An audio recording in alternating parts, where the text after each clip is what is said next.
ustedes que no hay muchas alternativas para decidir sobre qué vamos a hablar esta noche. Vamos a hablar sobre lo que tenemos que hablar y vamos a hacerlo con quien además puede hablar sobre el asunto, porque en estos temas, en esta materia y en este asunto que probablemente supone en nuestras vidas, en todas nuestras vidas, una forma de afrontar el mundo completamente diferente a la que hemos visto, a la que hemos tenido en el pasado. No así en otras partes del mundo, donde seres humanos como nosotros sufren terribles epidemias, pandemias, hambrunas que diezman sus poblaciones y que hacen que muchísimas personas pasen vidas verdaderamente traumáticas y a veces con situaciones completamente crueles. Eso ocurre en otros sitios. A nosotros los occidentales, los privilegiados occidentales, los españoles, no hemos pasado por situaciones así. Esta crisis de lo que llaman coronavirus es una crisis para nosotros, es una crisis de nuestra propia identidad, de nuestra propia seguridad, donde muchas de las cosas que hemos dado siempre por seguras, pues no lo son tanto, donde esa prepotencia occidental y de nuestra tecnología, de la inteligencia artificial, de la nanotecnología, de los... Bueno, pues todas esas cosas al final, como ustedes pueden ver, resultan muy cuaresmales cuando te encuentras con que un pequeño virus que debe medir más o menos 7 nanómetros y recuerden ustedes que les contábamos justamente la semana pasada que un nanómetro era una millonésima parte de un milímetro.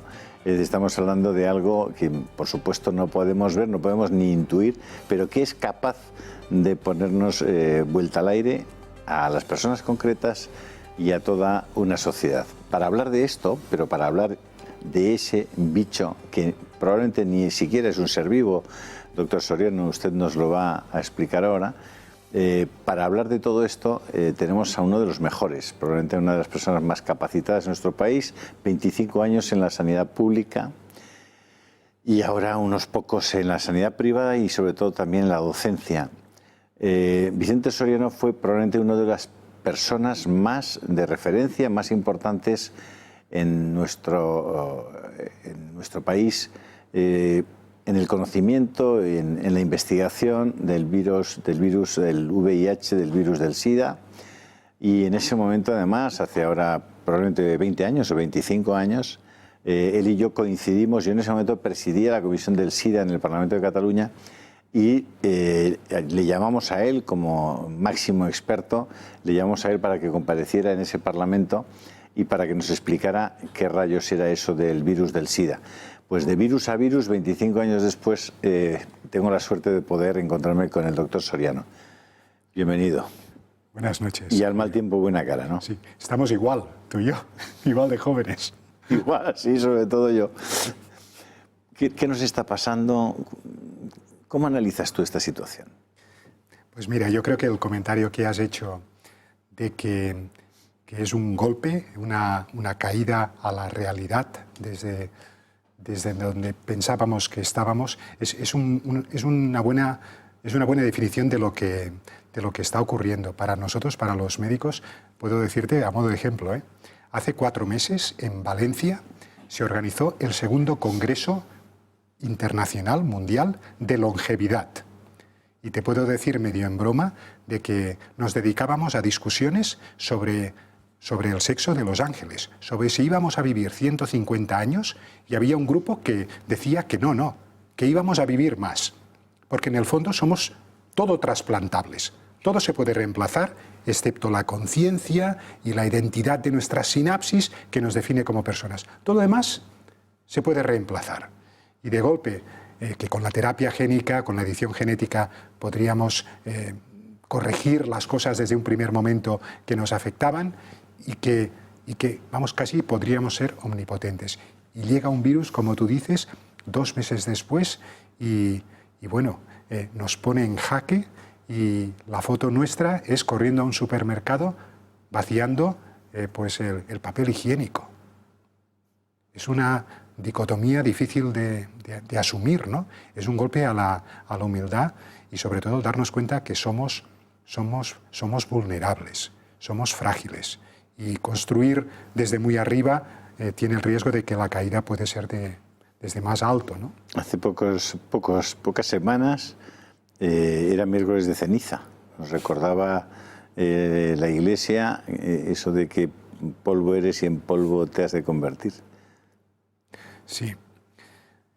No sé, o sea, como médico, ¿no? O sea, yo creo que la impresión que te he comentado es un poco la que sentimos todos, ¿no? Aparte del estrés mediático y laboral, pues fíjate que lo que da cuenta un poco de nuestra labor profesional como médico es procurar el bien de los que acuden a nosotros, los que depositan su confianza en nosotros, por un tema que para ellos pasa a ser lo primero, que es la salud.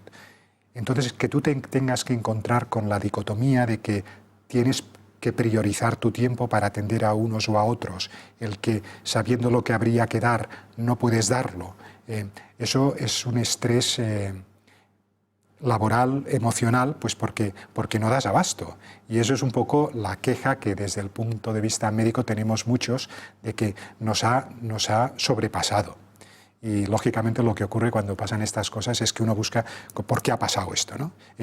Yo no me daba cuenta, los que estábamos en esta parte de la responsabilidad no nos damos cuenta, o han sido otros los que han estado mareando la perdiz en otros temas, en otros intereses, y no han sabido, tomando historia de lo que había pasado pues en China y en Italia, tomar medidas a tiempo, ¿no? Yo creo que ese es lo que te bulle en la sangre, y habida cuenta de lo que ocurre ahora en el día a día, pues te obliga a ver qué podemos hacer a partir de ahora y, desde luego, pues en su momento analizar si se pudieron tomar medidas antes, ¿no?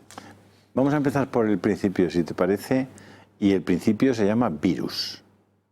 Todos sabemos que hace ya más de 100 años una cosa que estaba viva y que son muy chiquititas, que se llaman bacterias, fuimos capaces de combatirlas después de habernos dado la lata desde el nacimiento de la humanidad.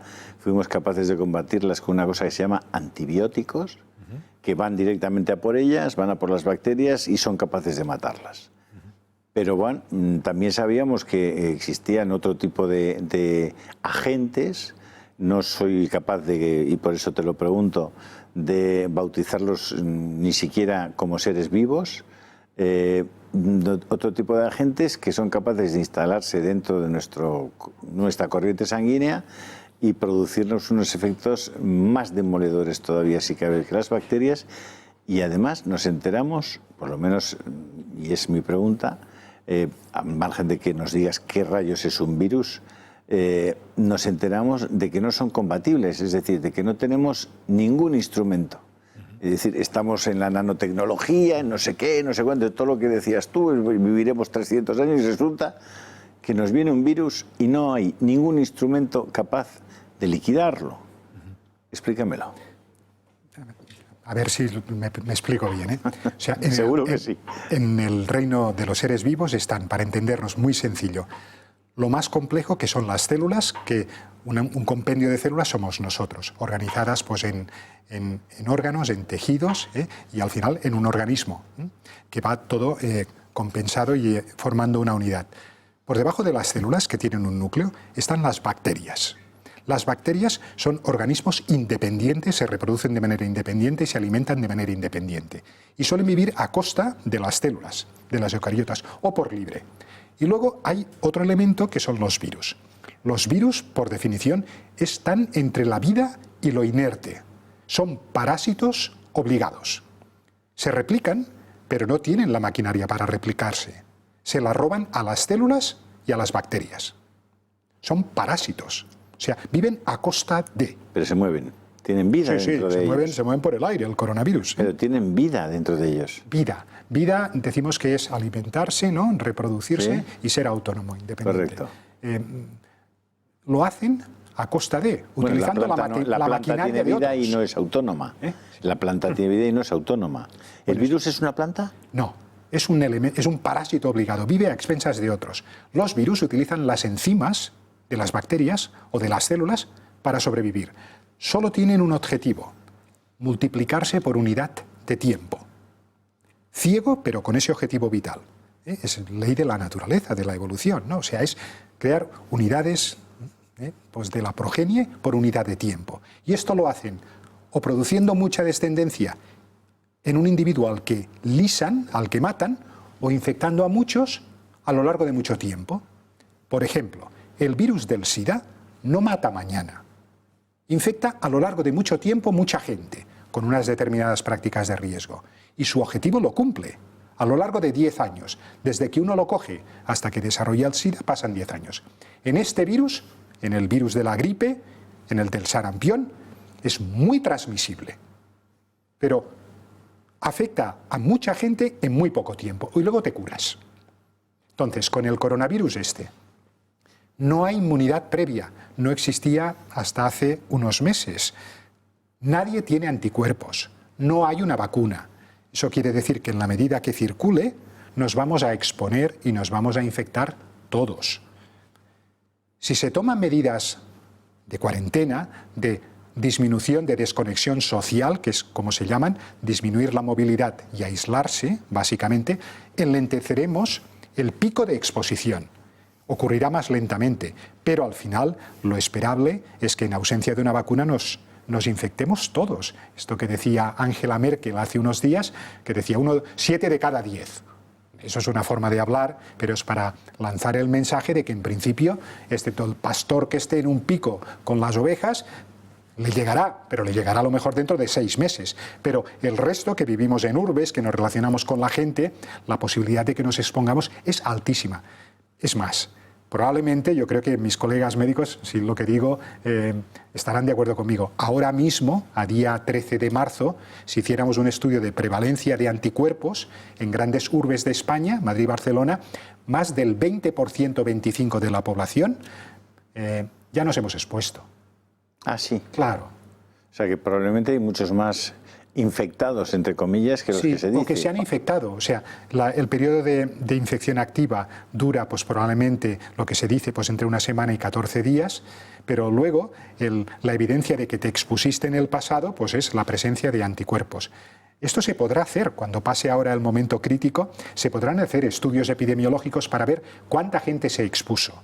Ya no tendrán la muestra activa, la PCR en el exudado oral, pero tendrán los anticuerpos y nos daremos cuenta pues que esto fue rapidísimo, la exposición fue ahora mismo lo que estamos viviendo en Madrid es exposición geométrica, contagios con una progresión geométrica.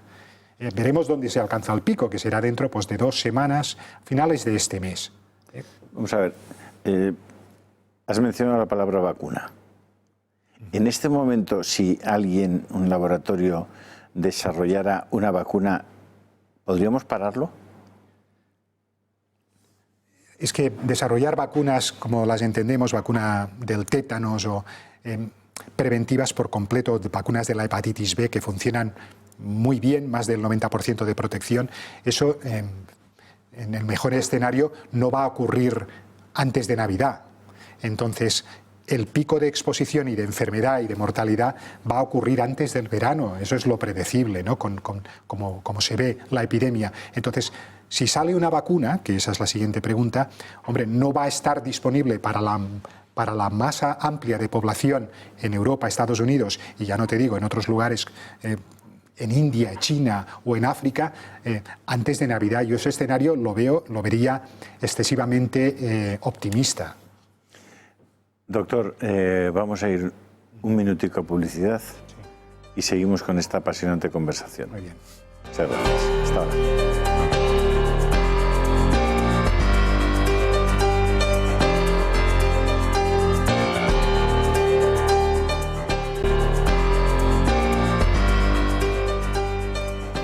Probablemente ya hemos podido, por lo menos un poco, los que no somos especialistas ni muy duchos en la materia, qué rayos es eso de un virus.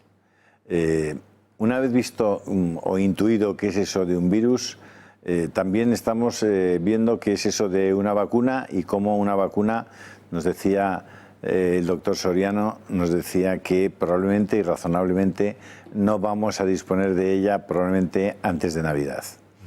Podría ser que un poco antes, pero aún siendo así las cosas, donde estamos ahora, que estamos en día 12, 13, 14 de marzo, estamos a mediados de marzo, tenemos por delante 9 meses o 8 meses y medio para llegar a las Navidades. Bueno, nos estamos constantemente, ustedes, nosotros, haciendo preguntas sobre todo esto, porque es una situación nueva, es una situación en la que los comportamientos sociales, que como siempre son la suma de los comportamientos individuales, no son previsibles y son incluso menos previsibles que los que podrían suceder en una guerra, donde son habas contadas cómo la gente se va a comportar.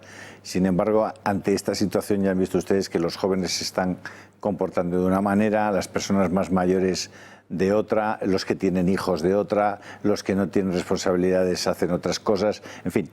Cada uno está asumiendo esta realidad de maneras distintas ante una información, bueno, pues que también ha ido variando, que ha sido deficiente en algunos casos, que ha sido irresponsable en otros. No me canso de decir que esa manifestación del 8M, desde mi punto de vista, fue extraordinariamente irresponsable y ahí están en cuarentena los señores de Galapagar. Pero bueno, las cosas son así. Dicho eso, los que saben no se cansan de repetir que, 1, esto es una gripe suavita. 2, que esto no tendría ningún problema si viviéramos en Madrid 100.000 personas, lo acogieran 5.000 y nuestro sistema sanitario estaría perfectamente capacitado para que, conforme vayan llegando aquellos que necesitan un tratamiento especial por su inmunodepresión o porque tienen unas condiciones de debilidad extraordinarias, cuando se presenten en la UBI haya a la cama, el respirador suficiente para evitar la fibrosis, para ayudarle en la recuperación, etcétera. Dicho eso, como el comportamiento de las masas es el que es y se manifiesta a veces con extraordinaria histeria y muchas veces es capaz, y en este caso lo está siendo, de, a pesar de la información de las autoridades, colapsar los hospitales y colapsar el sistema sanitario, nos encontramos que gente que necesita, porque efectivamente tiene el coronavirus, necesita la UCI, ya no dispone de una UCI y por tanto hay que elegir entre él y otra persona. 2, que personas que no tienen coronavirus pero necesitan una UCI porque les ha dado un infarto, un ictus o vaya usted a saber qué, tampoco disponen de UCI, con lo cual no solamente está muriendo gente de coronavirus, sino que están muriendo personas porque el sistema sanitario está colapsado. ¿Lo he descrito más o menos con precisión? Sí. O sea, yo creo que el gran problema es ese, es darnos cuenta que es una gripe un poco más seria que la gripe habitual, pero que no hay vacuna y que nadie tiene inmunidad previa de otros años, porque esto es nuevo. Entonces, lo cogemos todos, la gente joven, catarrillo y con paracetamol a funcionar y un poco de agua. Los que ya tenemos unos años más, es un catarro de 5 días, mucha tos, dolor de cabeza, dolores musculares y cansancio.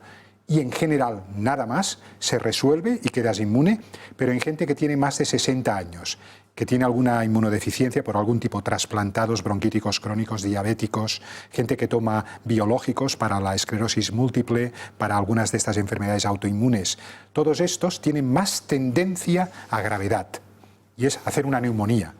Y esos, habitualmente, cuando se atienden médicamente, se indica el ingreso en una cama de hospital y algunos de ellos además ingreso en intensivos y necesitan una intubación y ventilación mecánica.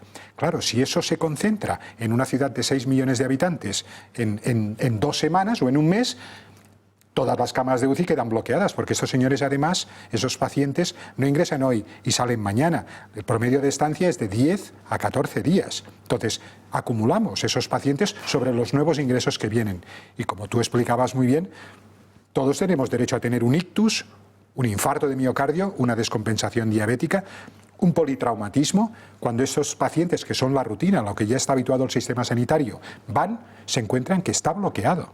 Y luego, los propios médicos también somos humanos, nos cogemos también el coronavirus. Entonces, es un virus que además en el medio sanitario se transmite con particular eficiencia por la concentración y por la exposición a aerosoles. Entonces, cuando coinciden todas estas cosas, el panorama es bastante sombrío, en algo que de entrada uno diría, bueno, a pesar de la histeria colectiva que hay, los números son que en España pues vamos camino de los 5.000 casos.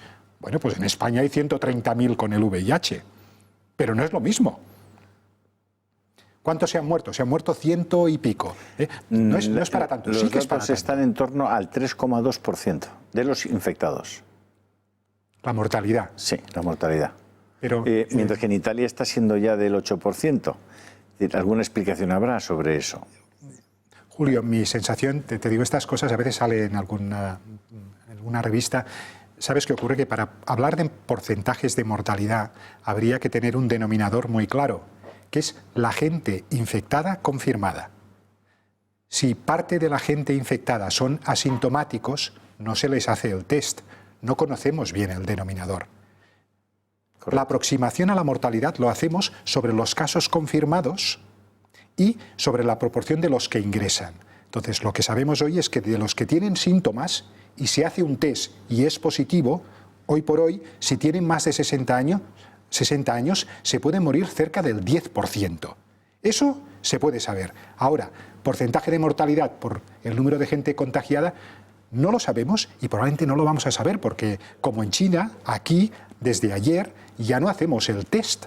Se presume, porque la mayoría de los que hemos pedido el test en la última semana son positivos. Entonces, el diagnóstico de coronavirus ahora mismo en Madrid es por la clínica. Ya no hacemos test. Yo esta mañana he intentado conseguir test para la institución para la que trabajo. Imposible. Varios suministradores. No quedan. Los ministros no han tenido problema para conseguirlos. Y se han podido hacer, junto con la Casa Real, las pruebas inmediatamente y en muy pocas horas. La verdad que la ventaja es que lo tengan o no lo tengan, el tratamiento será como el nuestro. No hay antivirales ni vacunas. O sea, eso sí que es verdad. A casita y a beber agua. O sea, eso sí que es verdad. Oye, ¿cuál es la situación? Tú conoces muy bien, además, el sistema sanitario, específicamente en Madrid. ¿Cuál es la situación en este momento en un hospital como el Ramón y Cajal, como La Paz, en un gran hospital? Descríbenos ¿qué está bullendo allí? O sea, vamos, la situación es un poco de estrés. Yo creo que lo peor de todas maneras se vivió el fin de semana pasado. O sea, luego pues se han tomado algunas medidas.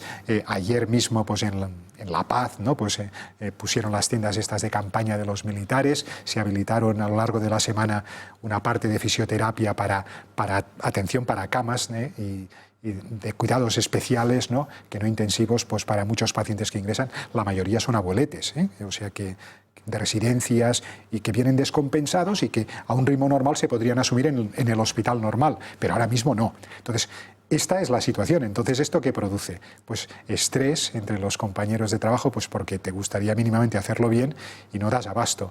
Y luego estas cosas se contagian. O sea, si ves que la enfermera se ha equivocado, le has dicho una cosa tal y no te lo ha hecho, y luego ves que has mandado una orden por tal y no aparece lo que has pedido, o te dicen que no queda, pues claro, eso te pone en una situación de tensión y reaccionas mal, ¿no? Eso se debe evitar porque en esas situaciones de histeria un poco el rendimiento baja y cuando se trata de salud pues puedes hacer daño, ¿no? Que para nosotros eso es crítico, ¿no? Primero no hacer daño a nuestros pacientes, ¿no? Supongo que tú, bueno, no lo supongo, estoy seguro de que eres consciente de que la crisis del coronavirus no solamente se va a llevar por delante vidas, sino que se va a llevar por delante a muchas empresas y mucha riqueza de este país. Las medidas que se están tomando y que se han tomado, ¿son las correctas? ¿Son las que tú hubieras tomado? Julio, y en el tiempo que se han tomado, capaz de opinar fuera de mi ámbito y en mi ámbito con algunas limitaciones, ¿no? Yo creo que, hombre, es evidente para todos las consecuencias económicas de esto. No hay que hablar, ¿no? En tu opinión me refiero a lo sanitario. Sí, en la parte sanitaria. Ahora hablamos de lo... Fíjate, hemos tenido ya algunos precedentes que nos podían haber orientado para tener cierta preparación para catástrofes como esta, ¿no? Quizá la dimensión de esta, yo creo que esto no tiene precedente, ¿eh? Yo no lo he vivido nunca, ni recuerdo a nadie que me haya contado algo parecido. O sea, una guerra es otra situación, ¿no? Y allí lo importante es sobrevivir y se hace lo que sea. Todo lo demás es superficial. Y ahora parece que está ocurriendo lo mismo sin una guerra, porque ahora lo que nos dicen, no caen bombas, pero reclusión en casa, 15 días como mínimo, esto se alargará hasta Semana Santa, y a ver. O sea, ahora es el vivir día a día. ¿Qué significa a ver? A verlas venir, a ver qué va a ocurrir, porque también la presunción, el optimismo curioso, ¿no?, que hay en los medios de comunicación, y no lo digo por nada, ¿no?, en algunos mensajes institucionales, pues aguantemos todo, nos hablan de unidad, de responsabilidad y de disciplina social. Bien, yo creo que ante una situación tan aguda, tan tremenda, tan trágica, la verdad es que es una buena ocasión para fomentar la unión, todos a una, en la misma dirección, y ver que capear el temporal. Bien.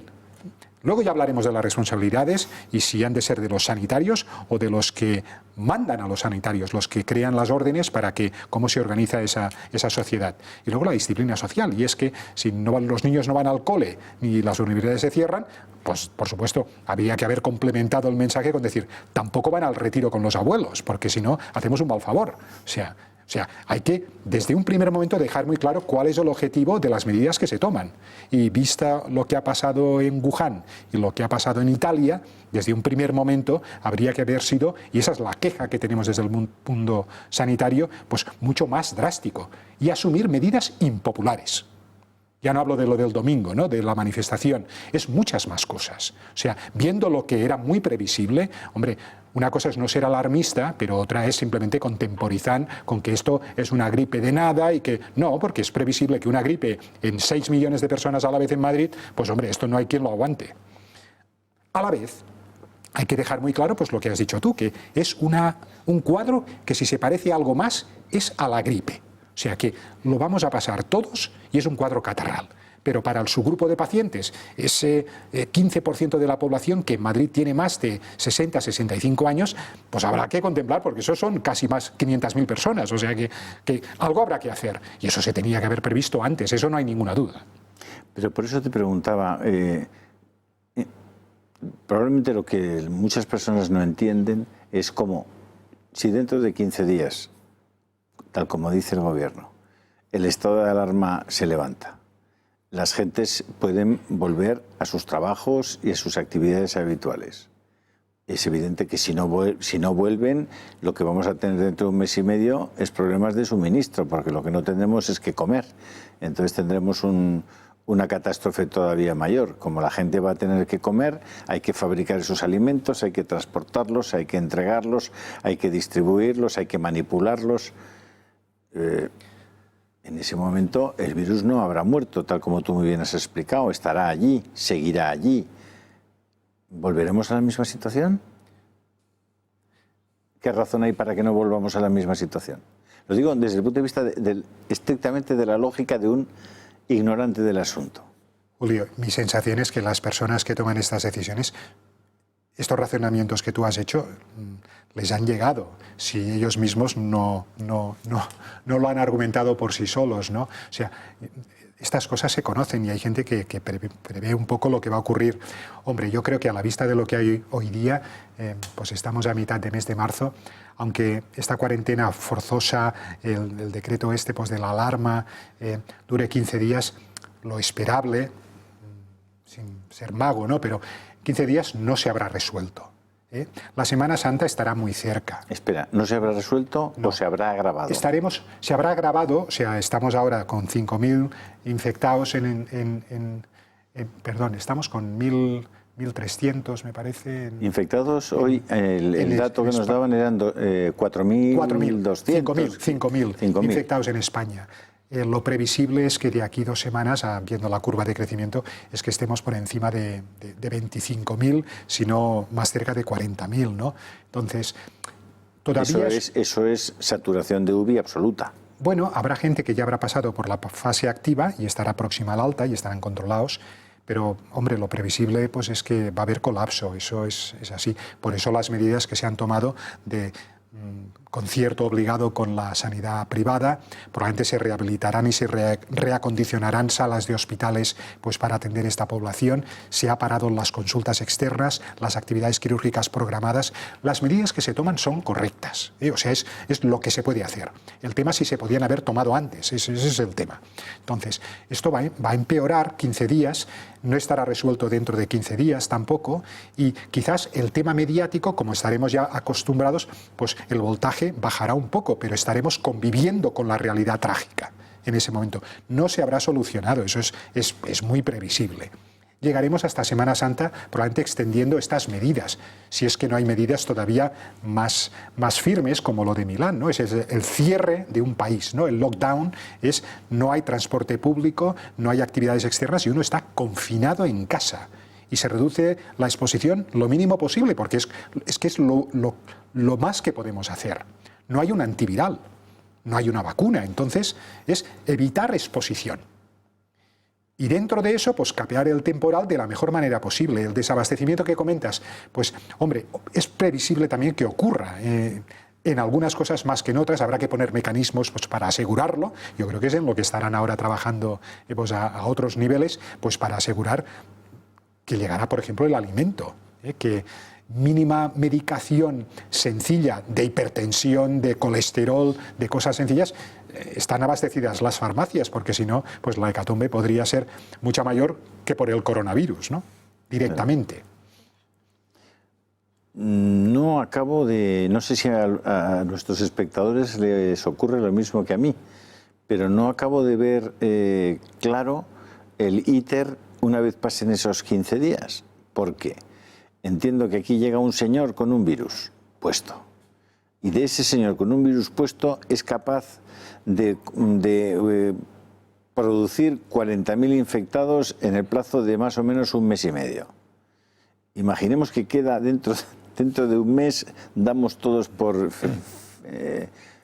finiquitado el asunto y salimos alegremente a nuestros trabajos, ponemos en marcha nuestros bares, nuestras tiendas.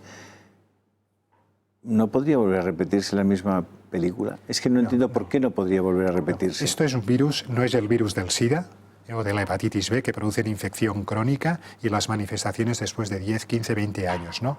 En el SIDA, pues una infección oportunista, o en la hepatitis B, pues una cirrosis. Esto es una cosa aguda. Si se parece a algo, es a la gripe, por decirlo de alguna manera. Entonces, esto uno se expone, a los 3 días yo empiezo a toser y tengo fiebre, lo paso mal otros 5, 7 días y me curo o me muero. A partir de ahí estoy ya inmunizado. Esta es la previsión. Estos comentarios que salen de reinfecciones, de gente que no lo elimina, no, en principio no. En principio uno se expone y se cura. ¿Vale? Ya está, y no puede volver a... Y no puede volverse a desarrollar una infección por coronavirus, hoy por hoy. Igual de aquí un tiempo hay otro coronavirus, correcto, porque en el 2002 tuvimos uno, el SARS, en el 2012 tuvimos otro virus, o por otro virus, claro. Pero por este no. Entonces, una vez uno pasa el episodio agudo, se cura y ya queda inmune. Bien. Ya no puede infectar a otros tampoco. Bueno, pero eso habrán sido, ¿cuánto? ¿2 millones? ¿3? ¿5? Sí, bien, sí. Bien. Pero somos 47 millones de españoles. Ah, no, en España no seremos bastante más. Ah, seremos más los que habremos pasado el coronavirus. En España, no hay inmunidad de ningún tipo, entonces se transmite con tanta eficiencia que la mayoría de la población de aquí un mes, la mayoría ¿cuánto es? Merkel dice el 70% en Alemania. Pues tampoco somos muy distintos, ¿no? Claro. Entonces, pues será esa proporción. Y ese 30% que no se ha expuesto, ¿quiénes son? Pues es gente que no ha tenido contacto, por diferentes razones, con alguien activo, esas 14 días de actividad o menos de 10 días, gente que vive aislada, gente que le ha pillado en otro lugar y que por tanto en cualquier momento si topa con el virus va a cogerlo. Si se expusieran lo cogerían, pero entonces su tasa de transmisión a otros, como la mayoría están inmunizados, es muy baja. Muy baja. Es porque agotas la población diana susceptible de infectarse. Entendido. Por eso se dice que antes del verano es decir, que aquí de lo que estamos hablando es de que ocurra lo que tiene que ocurrir, pero dilatarlo en el tiempo lo máximo posible. Ese es el mensaje, Julio, más importante, sobre todo para nuestros abuelos, que son la población que se puede quedar sin la cama que necesitan. No, que yo tengo 62 años, ¿eh? O sea, yo estoy ya en grupo de riesgo tú tienes clarísimo. Gente más mayor, que en España tenemos una proporción, un segmento importante de nuestra población que tiene más, ¿no? Entonces, esos son los candidatos a complicarse. Esos son los principales candidatos. Sí. ¿Los niños? Los niños no, en general no.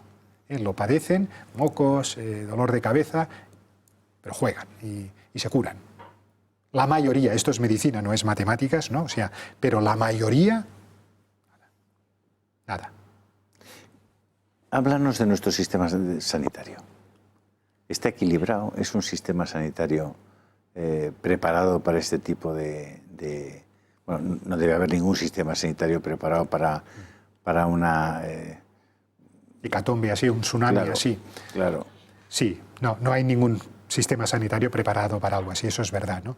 Dentro de los vecinos nuestros, pues Francia, Italia, Inglaterra, Alemania o Portugal, pues es un sistema básicamente público, todos tenemos la tarjeta de la Seguridad Social con responsabilidad en las comunidades autónomas, si uno se pone malito, le ven, esperando un poco en urgencias, dependiendo de la cosa que sea, pero te acaban viendo y mi experiencia, yo he trabajado un tiempo en el extranjero, en Estados Unidos, mi experiencia es que el nivel de formación del personal médico en España es bueno. Es bueno, o sea, yo creo que es una cosa que nos debemos preciar. Y luego hay un componente pues, que es cultural, social, de voluntarismo. Yo creo que muchos médicos en España y enfermeras son personas muy dedicadas, que tendrán los conocimientos que puedan tener, que como digo, creo que son buenos comparados con otros sitios, pero aparte tienen el plus de la voluntariedad. O sea que... De la entrega. Hacemos la mayoría lo que podemos por nuestros pacientes, que en otros sitios... quizás por la presión económica o la de la mutua, que te paga según el tiempo con el que estás con el paciente o las pruebas que le pides o unos ítems que van marcando tu rendimiento y tu eficiencia, pues claro, estás condicionado porque también tienes familia y tienes que dar de comer a los tuyos. Aquí la mayoría es sanidad pública y en el sistema privado en España, que está yendo a más desde hace tiempo, las prestaciones son buenas. Ese clima competitivo y de business que ha infectado a la sanidad americana, aquí todavía no existe. En Francia, por ejemplo, el sistema es público, si cabe más que aquí, aunque también hay sistema privado, pero el nivel de lo público yo diría que es incluso más bajo que en España. Alemania es totalmente distinto, es otra manera de funcionar, público la mayoría, pero también hay privado y mutuas y las dos cosas a la vez, y es bastante eficiente en general. Inglaterra yo diría que el nivel es inferior al nuestro en el sistema público y por lo tanto yo creo que en este sentido debemos estar orgullosos de nuestro sistema público de salud el sistema y del privado. El sistema italiano es más complicado, ¿no? El sistema italiano sobre todo es muy viejo, todo. Entonces el nivel es más bajo de oferta de prestación de servicios a todos los niveles y está bastante obsoleto, No es un sistema a envidiar. Y luego tienen una población anciana muy grande en Italia. Claro. Sí, es más que aquí, o sea que... Vicente, hablamos al principio, claro, esto para nosotros los afortunados occidentales es una novedad, una pandemia de esta naturaleza. Para muchos países que no son occidentales, que no son países de nuestro entorno, que no están en este nivel de civilización, entre comillas, las pandemias son el pan nuestro de cada día y sufren cosas no como esta, sino mucho más terribles, con sistemas sanitarios, en fin, que no quiero describir. ¿Qué piensas cuando piensas en eso, como especialista en enfermedades infecciosas? Mira, Julio, yo creo que se entiende bien. 3 cosas pienso. La debacle económica va a ser como aquí o peor. La curva de población de Sudamérica o de África subsahariana no tiene nada que ver con la de Estados Unidos y Europa. O sea, tienen mucho joven, poco viejo. O sea, se infectarán todos, pero graves, habrá muchos menos. ¿La contrapartida cuál es? Que no tienen UCIs. No tienen hospitalización correcta para atender mucha gente. Entonces, los pocos que se pongan mal... morirán. Ese es el escenario para países del tercer mundo. O sea, menos población susceptible de ponerse mala, pero los que lo hagan apenas tendrán oportunidades. En cambio, aquí tenemos mucha población mayor, se pondrá mala y haremos lo que podamos. En la práctica va a ser menos grave para ellos esto.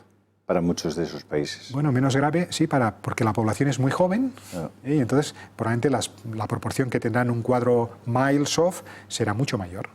¿Sí?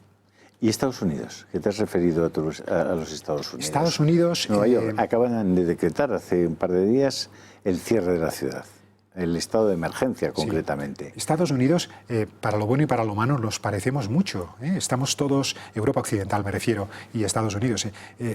No tiene ningún sentido el decir si la culpa es del chino o del europeo, que eso es una cosa tonta, es perder el tiempo, es hablar de cosas que no aportan nada. O sea, es un sistema de sociedad muy parecido al nuestro y tienen una pequeña desventaja y es el acceso a la sanidad. O sea, los suburban hospitals, que son los públicos, todo el sistema de Medicare, es low level, o sea, es un nivel de prestación bastante modesto, y el acceso a la sanidad de nivel, que existe una sanidad de mucho nivel, está muy restringida y claro, es cara, ¿no? Básicamente el sistema de salud de Estados Unidos, el masivo, el importante, el de calidad, es privado. Y es por mutuas, por tus compañías de seguros, ¿no? Es decir, que Estados Unidos puede sufrir mucho más que Europa esta situación. Sí. A ver si se va a llevar por delante el impeachment que no ha podido, se le va a llevar por delante a Trump el coronavirus. Se puede llevar también al líder demócrata, porque los dos que hay tienen más de 80 años, o sea que... No tanto por ¿No eso, tanto? sino por el hecho de que la gente reconozca que efectivamente su sistema de salud tiene unas carencias muy importantes, a pesar de que ellos, yo pienso que se gastan, según me decía Antonio Burgueño hace muy poco, que por cierto ha sido nombrado el coordinador de toda la parte de todo la organización del trabajo contra el coronavirus en Madrid. Pues tendrá que protegerse porque tiene cierta edad ya. Sí, seguro que se está protegiendo. Pero él decía que el gasto per cápita en Estados Unidos era muy superior al gasto per cápita en España, en torno al 11%. Los salarios de los médicos, todo es mucho más caro. Está poco optimizado. Y luego la sombra esta del business, que de eso entiende mucho Antonio Burgueño, eso lo penaliza todo. No prima la atención al paciente, y esto es importantísimo también para los propios médicos, ¿no?, que nos dedicamos a los pacientes, sino que prima todo el tema de la tasa de negocio que puede haber, ¿no? Y esto lo vicia la práctica médica en Estados Unidos desde hace tiempo. Esto es un tema muy difícil de resolver, además, O sea que, porque está muy ahincado en la sociedad americana. ¿Pueden encontrarse con una situación más compleja que esta? Mi opinión es que sí, sobre todo en grandes urbes, pues en Nueva York, Chicago, Los Ángeles, porque es que el acceso a la sanidad, si no tienes cobertura mínima y de calidad, lo puedes pasar mal. Sí. ¿Me permites el último corte publicitario y seguimos? Sí. Hasta ahora mismo.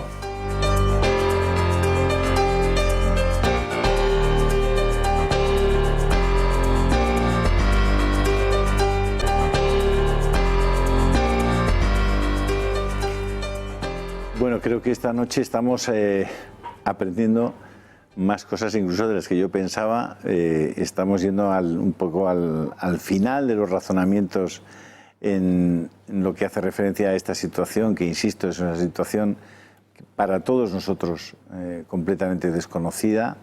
Es evidente que aquí no nos hemos encontrado como nos encontraron nuestros antepasados con el mal en estado puro, como fue la guerra civil, en el que se manifestaba lo peor de las personas que iban pues a veces sistemáticamente a matar y acabar con la vida de conciudadanos, de compatriotas, de vecinos.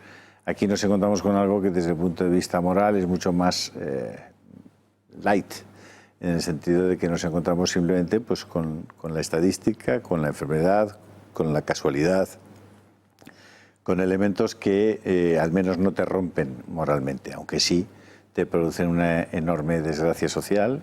Hemos hablado, por supuesto, de la desgracia sanitaria, de las desgracias de salud, de las muertes que puede causar esta infección extendida en toda España, en todo el territorio nacional, pero también de la desgracia que va a causar en las esperanzas, en las ilusiones, en la realidad económica de muchísimas personas que van a haber truncado sus proyectos, que van a tener serísimas dificultades para encarar el pago de sus nóminas, para poder mantener abiertos sus pequeños negocios.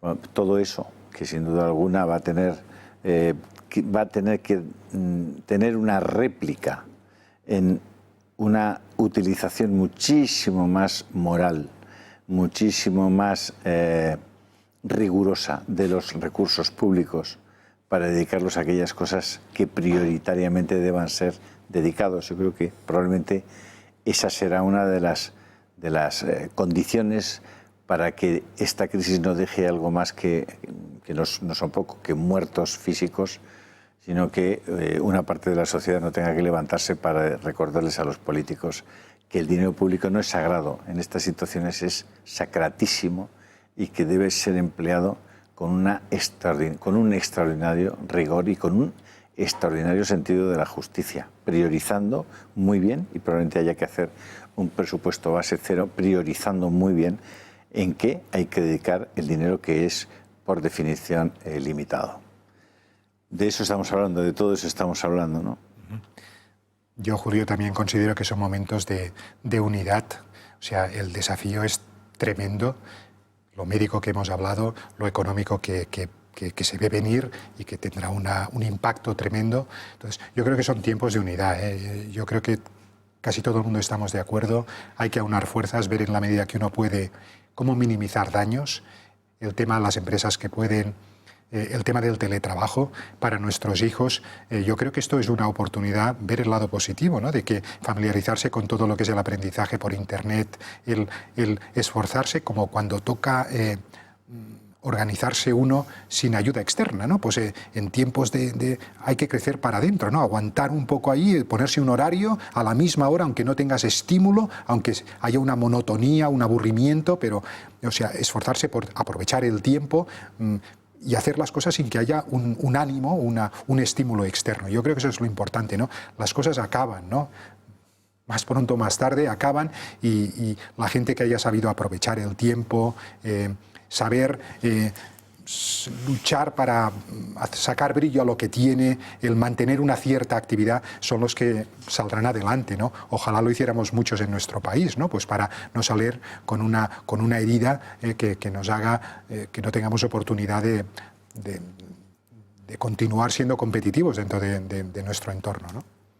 Vicente, ¿cómo conviven estos días en una familia miembros que no saben que pueden empezar a tener unos síntomas, que otros no los tienen y están viviendo en la casa, los abuelos, los niños pequeños, una mujer embarazada, una persona con una especial inmunodepresión?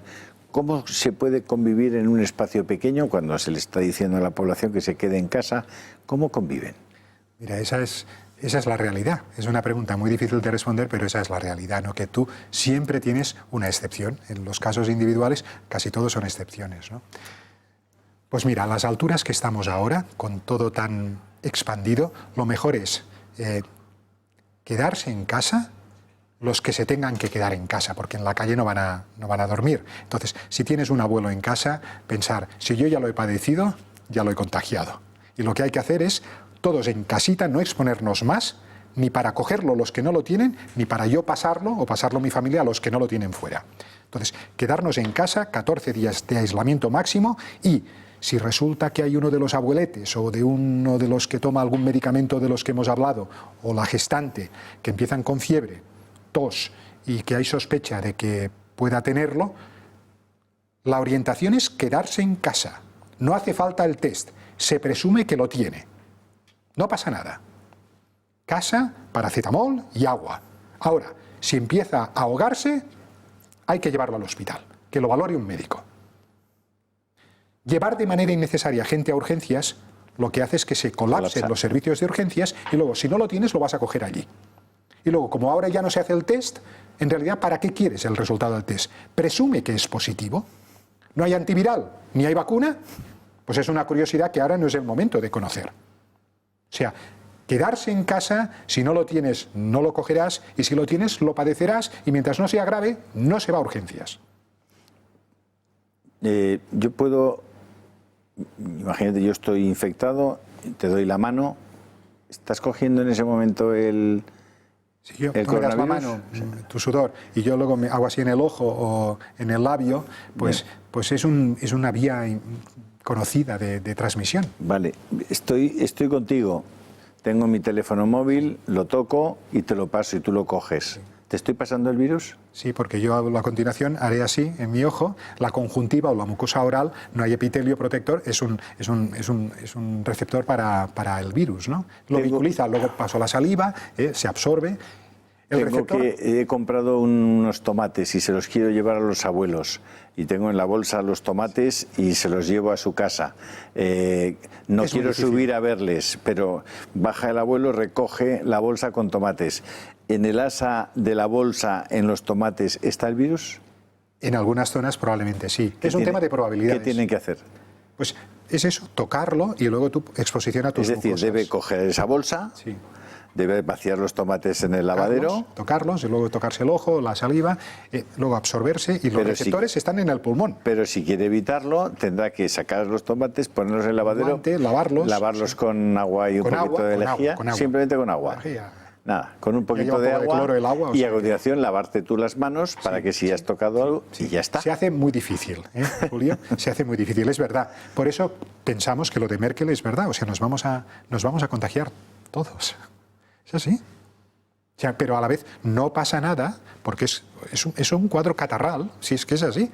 Si el problema es que es un poco más que un cuadro catarral en gente mayor. Entonces, todos malitos a la vez no vale. Eso es el gran problema, el acumular en poco espacio de tiempo gente que requiere un ventilador. Vicente, estamos hablando del futuro, de nanotecnología, de inteligencia artificial, de capacidades de cálculo ilimitadas con los servidores de los que disponen las grandes compañías informáticas y, sin embargo, no hay nada que hacer contra los virus. Si mañana llega aquí el virus del ébola o el virus... ¿El cólera es un virus? No, es una bacteria. Una bacteria. Una toxina. Vamos a pensar en un virus que sea agresivo como este, pero que en vez de ser un catarro y producirte esos síntomas, te mate. ¿Qué pasaría? Julio, tampoco sin ser tremendista, ¿no? Pero no, la nanotecnología o la inteligencia artificial son disciplinas impresionantes, ¿no? O sea, te abren unas posibilidades y ayudarán seguramente a contener la epidemia de coronavirus a su manera, ¿no? Lo que ocurre es que eso, el caer y pisar en el suelo, ¿no? De golpe, lo del virus, pues claro, es un catarro, el irte al supermercado es un tema de supervivencia, nos vamos a lo más primario. Pero es evidente que una vez ya sedimente la cosa y estemos en posición de empezar a la resilience, ¿no? Pues lo que ocurrirá es que empezaremos a utilizar inteligencia artificial pues para calcular la tasa de transmisión en diferentes zonas, ver mecanismos más efectivos de prevención, claro, para diseñar vacunas. Nos quedan 2 minutos. ¿Tú concibes que se hayan desarrollado por parte de laboratorios de cualquier país virus con esa capacidad destructiva que sean capaces de hacer lo que hace el coronavirus, pero matando a la gente? ¿Eso es posible que exista? O sea, laboratorios pues, que investigan sobre bioterrorismo, seguro que los hay, pues no tanto para atacar, sino incluso para prevenir, ¿no? Pues para saber por dónde van las cosas. En Estados Unidos, en China, seguro, y en algunos otros países. Ahora, si a mí me preguntas sobre estas conspiraciones y tal, yo te diría, por lo poco que yo sé, es que es mucho más, lo más probable es lo más real, ¿no? Entonces, es la mediocridad, es que... O sea, no he sabido contener... ¿Pero es técnicamente posible generar un virus de esa naturaleza? Bueno, esto yo creo que en su momento habrá más luces para ver si ha podido haber algún tipo de influencia. No, ¿pero se puede hacer? Se puede, sí, no sé hasta qué punto con éxito, pero que se intenta y que se puede modificar la virulencia de algunos patógenos, claro que sí. Se puede hacer. Claro que sí. Pero esto es más mediocridad humana, que uno, pues esto, metes la pata y conviven allí animales con tal y luego no avisas y luego pues se hace de manera torpe la declaración de contingencia, poco transparente, los otros dudan de ti y al final la cosa pues explota y somos mediocres. Al final el aleteo de una mariposa en Brasil puede provocar un huracán en Washington. Doctor, de alguna manera, sí. Vicente Soriano, sí, de verdad, muchísimas gracias. Creo que ha sido enormemente clarificador para todos nosotros esta conversación, clarificadora esta conversación, y le agradezco de verdad que hayas estado con nosotros y espero que podamos repetir en el futuro. A todos ustedes un abrazo virtual enorme y una sonrisa, no pierdan el sentido del humor y tranquila y reflexivamente esperen, porque siempre después de la tempestad viene la calma. Así que si Dios quiere, nos vemos la semana que viene.